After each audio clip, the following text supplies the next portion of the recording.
do this one. Tell her she better pay up the money she owes me, otherwise there'll be worse to come.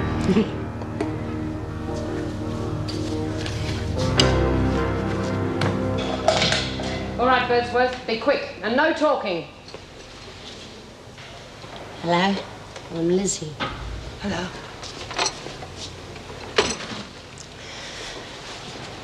I got a message for you from Margot. She reckons you better pay her what you owe her or else. And believe me, she means what she says. The other women are crooked on you too. Why? What have I done to them? Well, you dobbed them in about the extra work they were doing. And you stopped their work release. No, I had nothing to do with that. Well, you laid your hands on quite a bit of dough, or so it says in the papers. No, that wasn't me. The business was going broke and my boss needed someone to blame, so he set me up. Well, the others are not going to buy that. Birdsworth, what are you doing? I said no talking. Now get going. Oh, I can't eat this muck! Hey, this food is dreadful! The tucker in here always is. No, something's been done to it. They're trying to poison Will you me. stop your nonsense, White? But I can't eat it. Then you'll go hungry.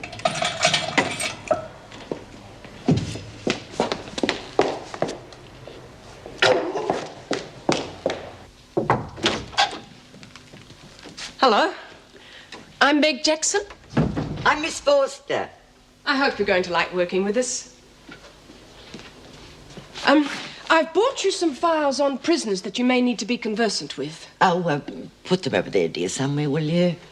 Well, one you want to study is on a woman called Beatrice Smith. She tends to be something of a self-styled leader. There's not much goes on that Bea doesn't know about. Oh, really? Would you care to join me in a cuppa, dear? Oh, no, not at the moment, thank you. Oh, well, then perhaps you might like to plug in the jug for me. We do have a staff room, you know, where we have our tea and coffee breaks and eat our lunch. Perhaps you'd like me to show you where it is? Oh, that won't be necessary, dear. I'm quite self-sufficient.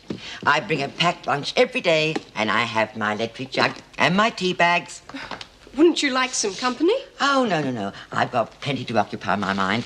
No need to fill my time with pointless chatter. But it would give you a chance to meet some more of the staff. Oh, I'm sure I'll make their acquaintance in due course.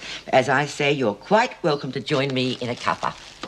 Oh, no, thanks. I was just going to the staff room. Well, don't let me detain you, dear.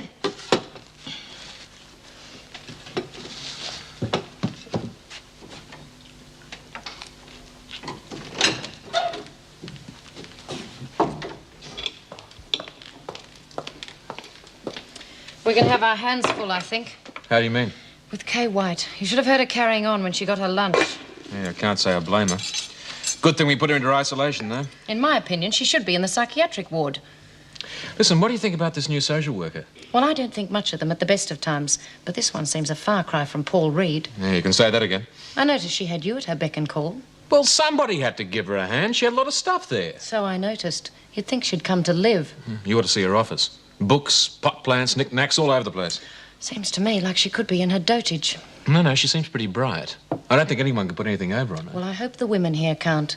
Because they could certainly twist Paul Reed round their little finger. Ah, you two started. I'm running a bit late. Well, we're just talking about this new social worker. Did anyone think to tell her where the staff room was? Yes, I went in there a moment ago. She said she'd rather eat in her office. Oh, did she? An anti-social worker, eh? She did seem a bit strange. I took some of the women's files into her. She didn't show the slightest interest in them whatsoever. Seemed far more concerned about making herself comfortable in the office. Yeah, she does come across a bit strange. She keeps calling me dear. She's probably just trying to be friendly. I hate that sort of familiarity. She'll call me by my proper name. Well, she introduced herself to me as Miss Forster. Oh, seems to me like we've got a real oddball. Well, Mrs. Davidson says she's got a marvellous record, been with the department for years. If it was up to me, I'd dispense with social workers altogether.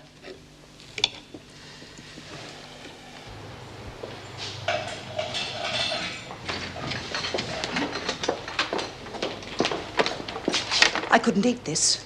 I told you. That's up to you. They've put something in it. They're trying to poison me. I wish you'd listen. Why would anyone want to poison you? The food in here is perfectly good. You'll get used to it. Why won't you listen to me? This food is poisoned. Here, taste it yourself. I saw this tucker dished up, same as everybody else got. No one else complained. Aren't you going to do anything about that? Will you stop this nonsense? You won't get very far in here carrying on like that. I want to see the governor. The governor can't be bothered with complaints about the food. I want to see the governor. You have to let me. All right. Come with me.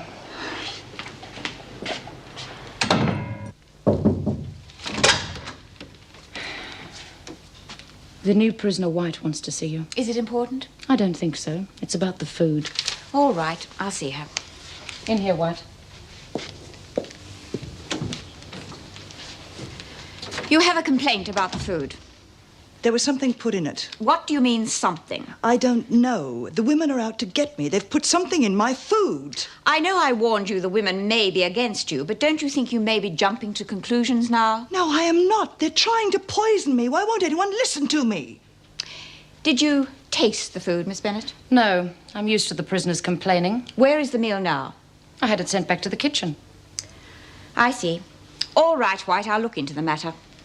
I should be getting better treatment than this. I'm not even guilty. I should be out on bail by rights if I had the money. Do you have legal representation? No, I haven't. I can't afford it. Well, legal aid will look after that. Take White to see Miss Forster and ask her to arrange a visit from a legal aid solicitor. Very well. Come on.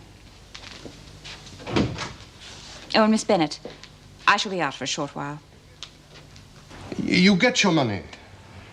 Yes, I know you had to wait a little longer than usual, but there'll be a check in the post next week. Yes, well, after your present attitude, you can be sure I'll be looking for a new supplier.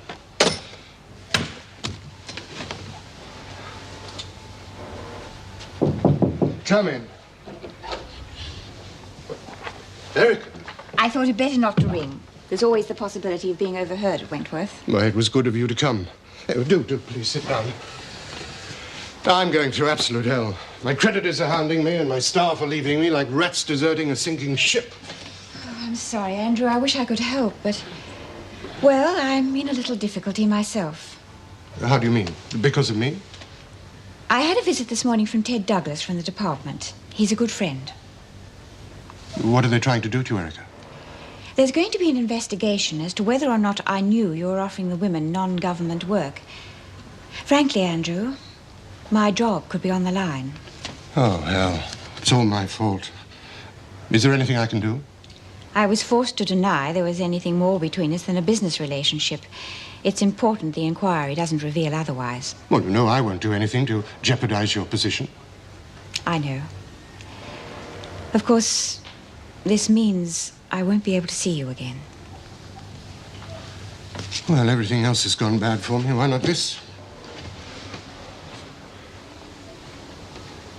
You know, I really do care about you, Erica. Yes. But it's impossible for us, Andrew. I'm sorry it's turned out like this. I hope I'm not intruding. Erica, this is my wife.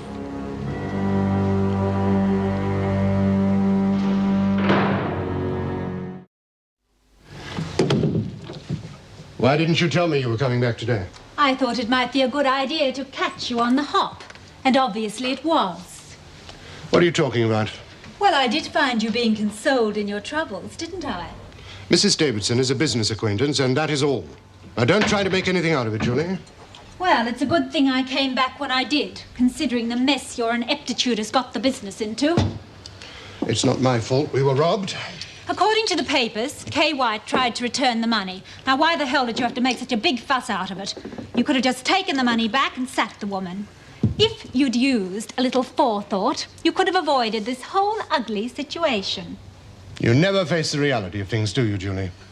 The business has been struggling along on the verge of bankruptcy for months, and you go traipsing off overseas, visiting various fashion shows, pretending you're a manufacturer of high fashion. Whereas, in fact, all we make is cheap fashion for the discount market. The only reason we do that is because of your small-mindedness. If we went into the high fashion market, we wouldn't have to compete with the cheap Asian product. And about my going overseas, why shouldn't I? You seem to forget, Andrew. It was my money that started the business in the first place.